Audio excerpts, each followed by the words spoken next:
हमारे फंक्शन रह गए थे उसके बारे में आपको बताता हूँ। ये बहुत मज़े की है सिंगल पेडल स्विच। इसको मैं अभी आपको ड्राइव करके दिखाता हूँ। इस ईएमपी में या स्पोर्ट में या स्नो फील्ड में चलानी है। वीडियो को लाइक और शेयर भी कर दीजिएगा। बड़ी मेहनत से आप लोगों के लिए वीडियो बनाता हूँ। अस्सलाम वालेकुम।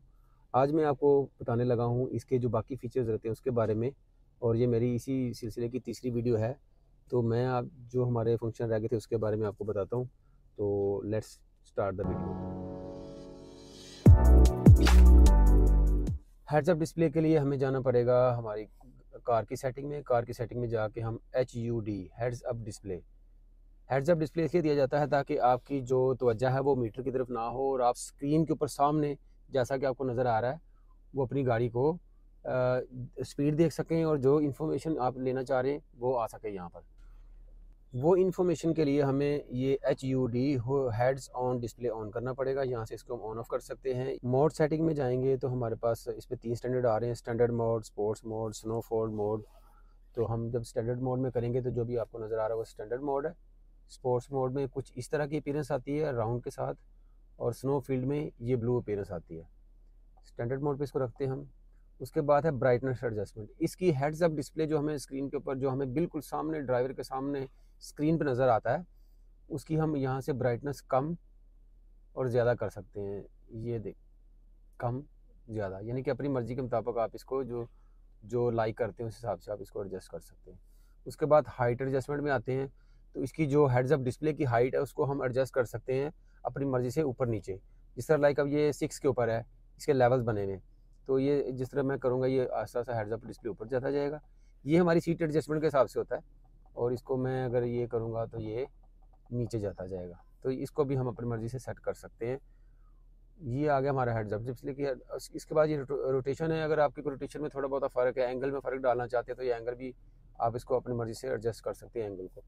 उसके बाद जनाब डिस्प्ले कंटेंट सेटिंग में आ जाएंगे तो अडास मॉड्यूल डिस्प्ले स्विच। अगर हम ये इसको ऑन करेंगे तो जो अडास के जितने फीचर्स हैं वो सारे हमें इस सामने वाली स्क्रीन के ऊपर, जो ड्राइवर के सामने हेड्स अप डिस्प्ले है, उसमें नज़र आएंगे। अगर मैं इसको ऑफ़ करूँगा तो हमारा ये देखें साइन ख़त्म हो गया। ऑन करें, जब इसको हम ऑन करेंगे तो साथ में साइन का निशान भी आ जाएगा, और जो आपने क्रूज़ कंट्रोल अडास के फीचर्स यूज़ करने हैं वो सारे आपको स्क्रीन पे नज़र आएंगे। क्रूज़ कितने पे लगा हुआ है, गाड़ी कितनी स्पीड पे जा रही है, एवरीथिंग आपको नज़र आएगी। ये ब्लूटूथ ऑन ऑफ है। अगर आपका मोबाइल ब्लूटूथ से ऑन है और कोई मैसेज वगैरह आता है तो आपको वो भी हेड्स अप डिस्प्ले में ब्लूटूथ के ज़रिए नज़र आएगा। इसको भी आप ऑन ऑफ कर सकते हैं कि आप उसको स्क्रीन पे देखना चाहते हैं कि नहीं देखना चाहते। उसके बाद जनाब ये तो हमारा हेड्स अप डिस्प्ले का कंप्लीट हो गया सारे फीचर्स। इसके बाद हमारे पास आता है सीट सेटिंग। सीट सेटिंग में ये हम दोनों सीटें, इसकी हीट है, फ्रंट और पैसेंजर दोनों, ड्राइवर पैसेंजर दोनों, इसको अपनी मर्ज़ी के मुताबिक हीट के मुताबिक आप सेट कर लें। उसके बाद जनाब आ जाता है लाइट सेटिंग। ये पावर सेविंग डिले टाइम है। इससे ये होता है कि गाड़ी जब आप ऑफ़ करते हैं तो ये कितने मिनट के बाद इसका power saving of time of हो, इसको आप अपनी मर्ज़ी से सेट कर सकते हैं। डूम लैम्प डिले टाइम, तो जो हमारे गाड़ी के अंदर डूम लगा हुआ है, डूम लैम्प ये वाली, हमारा जब गाड़ी ऑफ़ करें तो कितने सेकंड के बाद ऑफ़ हो, इसको हम अपनी मर्ज़ी से सेकंड के हिसाब से ऑफ़ कर सकते हैं। Follow me home delay time, इसको हम जब गाड़ी हम ऑफ़ करते हैं तो गाड़ी की जो हेडलाइट्स वगैरह जो ऑटो काम करती हैं वो 30 सेकंड के बाद ऑफ हो, 60 के बाद हो, 90 के बाद हो, अपनी मर्ज़ी से इसको सेट कर सकते हैं।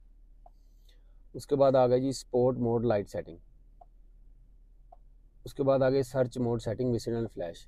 गाड़ी जब आपकी कहीं पार्किंग में खड़ी हुई है, बहुत रश में है, तो आप गाड़ी को जब ऑन ऑफ करेंगे, गाड़ी को अगर आपको ढूंढना है तो वो आपके लिए आसान हो जाएगा कि गाड़ी खाली विसल करे, फ्लैश करे, विसल या फ्लैश करे, वो आपकी मर्ज़ी है।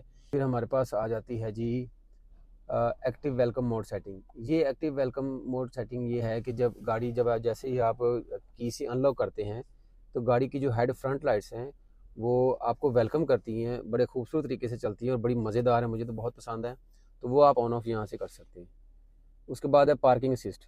पार्किंग असिस्ट में ये, क्योंकि इस गाड़ी में ऑटो पार्किंग नहीं है तो ये इसमें ये काम नहीं करता, ये उनके काम का हमारे काम का है। न्यू एनर्जी में जब आएंगे तो हमें एनर्जी यूजिंग स्टैटिस्टिक्स सारे नज़र आ जाएंगे, एनर्जी फ्लो नज़र आ जाएगा।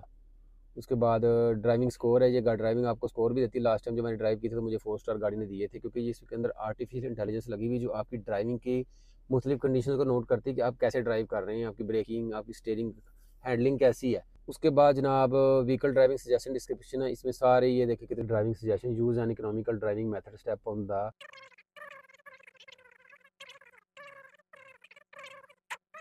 ये सारे आप तफसील से पढ़ सकते हैं। काफ़ी बड़ी समझ बुक ही दे दी इन्होंने इसके अंदर। एनर्जी रिकवरी लेवल है, इसको भी आप मुख्तलिफ स्टैंडर्ड्स में दिए हुए हैं, स्टैंडर्ड ये वो, ये हमारे काम के ज़्यादातर नहीं होते, इनको हम छोड़ देते हैं।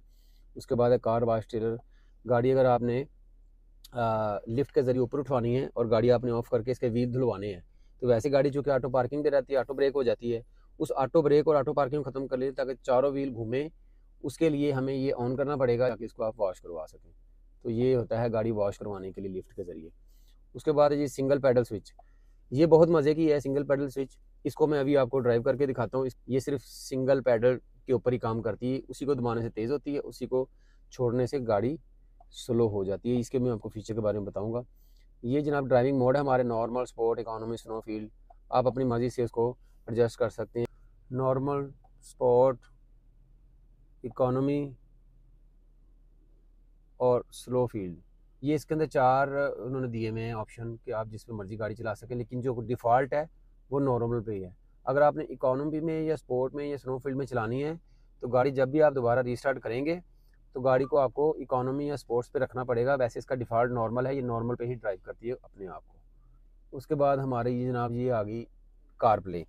अब अगर मैं गाड़ी मोबाइल को कार प्ले के साथ अटैच करता हूँ तो बहुत ही सीमलेस और बहुत ही अच्छे से तरीके से ये इसका मोबाइल, मेरा सारा मोबाइल इसके ऊपर विद इन सेकेंड्स इसके साथ अटैच हो जाता है। जिस तरह ये आ गया, अभी सारे इसमें मेरा फ़ोन, सारी चीज़ें इसके अंदर आपको नज़र आ गई, व्हाट्सअप का मैसेज, इवन स्पॉटिफाई, इसके अंदर जो मोटी मोटी इन्फॉर्मेशन जो आप वीडियो नहीं देख सकते, लेकिन ये कि गूगल मैप वगैरह ये वो ये चीज़ें आपके सामने आ जाती हैं सारी।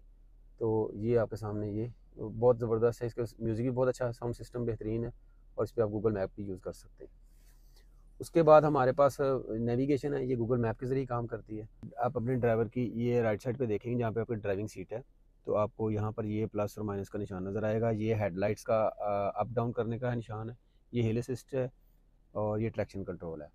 तो इसकी आप जो स्क्रीन है डिम, इसको आप डिम कर सकते हैं, ये देखिए डिम हो रही है, और इसको आप तेज़ भी कर सकते हैं ब्राइटनेस को, अगर रात को आपको इरिटेशन हो रही तो आप कम कर सकते हैं। और ये जो दोनों स्क्रीन्स हैं, दूसरी डिस्प्ले वाली और स्पीडोमीटर वाली, दोनों स्क्रीन से इसके उसमें फ़र्क पड़ेगा आपको।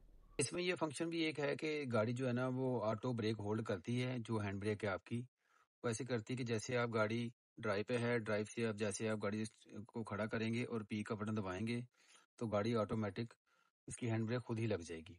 तो ये इसमें एक फंक्शन बड़ा अच्छा फीचर है, सिर्फ आपको हैंड ब्रेक लगाने की ज़रूरत नहीं है, आपने पी पे दबाना है और आपकी हैंड ब्रेक लग गई। इसके अलावा इसमें एक ऑटो ब्रेकिंग का भी फंक्शन है, वो ये है कि अगर आप ऑटो ब्रेक इसको ऑन कर देते हैं तो यहाँ पर आपको ये ऑटो ब्रेक का साइन भी नज़र आ जाएगा।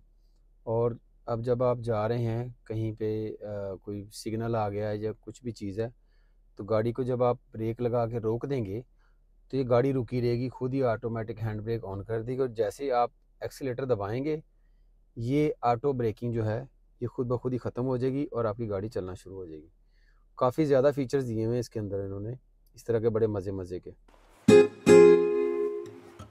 इन तमाम फीचर्स के बाद आपको बताने वाला हूँ सिंगल पैडल स्विच के बारे में, तो वो मैं आपको ड्राइव करके दिखाऊंगा। गाड़ी को हमने कर लिया है सिंगल पैडल के ऊपर, और अब इसको हम ड्राइव करेंगे और ड्राइव करने के बाद फिर आपको बताएंगे कि ये कैसे काम करता है। इस पैडल को जब जैसे ही मैं एक्सीलेटर दबाऊंगा ये तो पैडल ऊपर आ गया खुद ही और गाड़ी रनिंग में आ गई। तो जो सिंगल पैडल स्विच है ये ऐसे काम करता है कि अगर आपने गाड़ी को ब्रेक को बार बार नहीं आपने दबाना चाह रहे और आप एक ही पैडल से एक्सीलेटर से कंट्रोल करना चाह रहे हैं, तो एक्सीलेटर जैसे आप कम करेंगे तो स्पीड कम हो जाएगी और ब्रेक खुद ही करेगी गाड़ी, और अगर एक्सीलेटर दबाएंगे तो ब्रेक खुद ही उसको छोड़ देगी और इस तरह गाड़ी रनिंग में आ जाएगी। सिंगल पैडल स्विच के बारे में मैंने आपको बता दिया है, जो अच्छा बड़ा मज़े का फीचर है, लेकिन एक चीज़ का एहतियात करनी है, जो सिंगल पैडल स्विच है वो एमरजेंसी में काम नहीं करता, अगर आपने एकदम पाँव हटाया भी तो, लेकिन थोड़ा सा टाइम लेता है वो। तो उन्होंने लिखा भी हुआ है कि अगर सिंगल पैडल स्विच जो है उसको अगर आपको एमरजेंसी ब्रेक खुद लगानी तो आपको खुद ही लगानी पड़ेगी, ये कोई आपके स्लो ट्रैफिक में काम आएगा मोस्टली। तो सारे फीचर जो मैंने आपको बताए हैं, मेरी वीडियो को लाइक और शेयर भी कर दीजिएगा, बड़ी मेहनत से आप लोगों के लिए वीडियो बनाता हूँ, सारा रिव्यू देता हूँ आपको। और अगर आपने मेरी पिछली वीडियोज़ नहीं देखी तो उसका लिंक भी ऊपर दे रहा हूँ, उस पर भी टच कर दें और मेरी वीडियो को लाइक और शेयर करें ताकि दूसरे दोस्तों तक पहुँचे। बहुत शुक्रिया, अपना ख्याल रखिएगा। अल्लाह हाफ़िज़।